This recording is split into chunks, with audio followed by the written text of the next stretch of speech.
اللہ والصلاۃ والسلام علی رسول اللہ صلی اللہ علیہ وسلم۔ سورہ یوسف آیات 94 سے 111 سورہ کا اختتام ہو رہا ہے اس پہ۔ قال اللہ تعالیٰ فی القرآن الحکیم اعوذ باللہ من الشیطان الرجیم بسم اللہ الرحمن الرحیم ولما فصلت العير قال أبوهم إني لا أجد ريح يوسف لولا أن تفندون قالوا تالله إنك لفي ضلالك القديم صدق اللہ العظیم۔ رب اشرح لی صدری ویسر لی امری واحلل عقدۃ من لسانی یفقہوا قولی۔ اللہم ارنا الحق حقا وارزقنا اتباعہ وارنا الباطل باطلا وارزقنا اجتنابہ آمین یا رب العالمین۔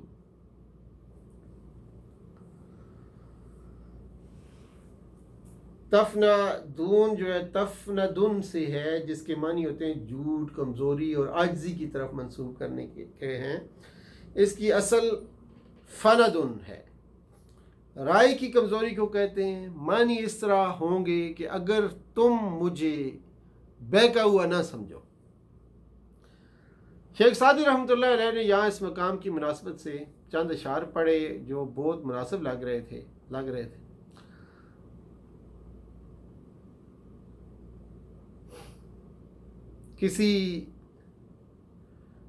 کسی نے اس شخص سے پوچھا جس کا بیٹا گم ہوا تھا کہ اے روشن ضمیر عقل مند بوڑھے، تم نے مصر سے قمیض کی خوشبو سونگھی تو تم نے اس کو کنعان کے کنویں میں کیوں نہیں دیکھا؟ اس نے جواب دیا، ہماری حالت بجلی کی چمک کی طرح ہے جس کی روشنی ایک لمحے پیدا اور دوسرے لمحے غائب ہوتی ہے۔ کبھی تو میں بہت اونچائی پر بیٹھ کر نظارہ کر رہا ہوتا ہوں اور کبھی اپنے پاؤں کے پشت پر بھی کچھ نہیں دیکھ رہا ہوتا۔ تو یہ شیخ سعدی کے چند اشعار ان کا جو مطلب تھا آپ کے سامنے رکھا۔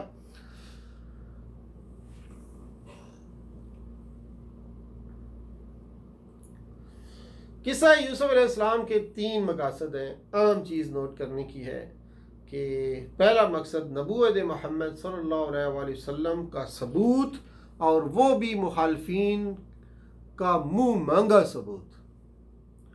دوسرا مقصد آپ صلی اللہ علیہ وسلم کے ساتھ قریش کا جو معاملہ چل رہا تھا اس پر اس قصے کو چسپاں کر دیا کہ آج تم اپنے بھائی کے ساتھ وہی کچھ کر رہے ہو جو کچھ یوسف علیہ السلام کے بھائیوں نے ان کے ساتھ کیا تھا، لیکن جس طرح وہ اللہ کی تدبیر کے مقابلے میں کامیاب نہ ہو سکے تھے اور آخر کار اسی بھائی کے قدموں میں آ رہے تھے جس کو انہوں نے انتہائی بے رحمی کے ساتھ کنویں میں پھینکا تھا، اسی طرح تمہاری زور آزمائی بھی کامیاب نہ ہو سکے گی اور ایک دن تم کو اپنے اسی بھائی سے رحم و کرم کی بھیک مانگنی پڑے گی۔ اور تیسرا جو مقصد ہے کہ اللہ جو کام کرنا چاہتا ہے وہ بہرحال پورا ہو کر رہتا ہے، اس کا منصوبہ اٹل ہے۔ انسان اپنی تدبیروں سے اس کے منصوبوں کو روکنے اور بدلنے میں کامیاب نہیں ہو سکتا۔ یوسف علیہ السلام کے بھائی اس کو اپنے سامنے سے ہٹانے کا منصوبہ بنا رہے تھے، اللہ نے اپنی تدبیر سے ان کو بادشاہ بنا دیا اور تمام بھائیوں کو ان کے سامنے ندامت اور شرمساری کے سوا اور کچھ نہ ملا۔ عزیز مصر کی بیوی نے انتقام لیا، لیکن حقیقت میں اس کو بادشاہ بنوایا اور پھر اسے اپنے جرم کا اعتراف کرنا پڑا۔ قصہ یوسف علیہ السلام کو قرآن کریم محض قصہ گوئی کے طور پر استعمال نہیں کرتا، بلکہ وہ اسے اپنی اصل دعوت کی تبلیغ میں استعمال کرتا ہے۔ وہ اس پوری کہانی میں یہ بات بہت ہی نمایاں کر کے دکھاتا ہے کہ ابراہیم علیہ السلام، اسحاق علیہ السلام، یعقوب علیہ السلام، یوسف علیہ السلام کا دین وہی تھا جو محمد صلی اللہ علیہ وآلہ وسلم کا دین ہے۔ اس قصے میں ایک طرف حضرت یعقوب علیہ السلام اور حضرت یوسف علیہ السلام کی کردار، اور دوسری طرف برادران یوسف، قافلہ تجار، عزیز مصر، اس کی بیوی، بیگمات مصر اور حکام مصر کے کردار ایک دوسرے کے مقابلے میں رکھ دیتا ہے،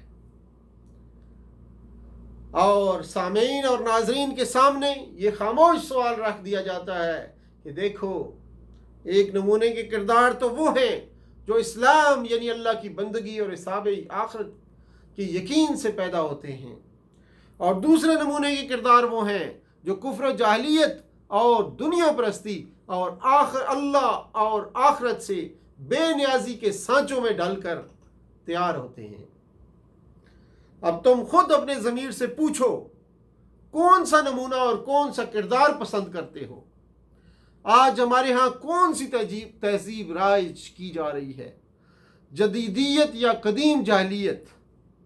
قصہ یوسف علیہ السلام میں ہمیں یہ سبق ملتا ہے کہ انسان کو اپنے مقاصد اور تدابیر دونوں میں ان حدود سے تجاوز نہ کرنا چاہیے جو قانون الہی میں اس کے لیے مقرر کر دی گئی ہیں۔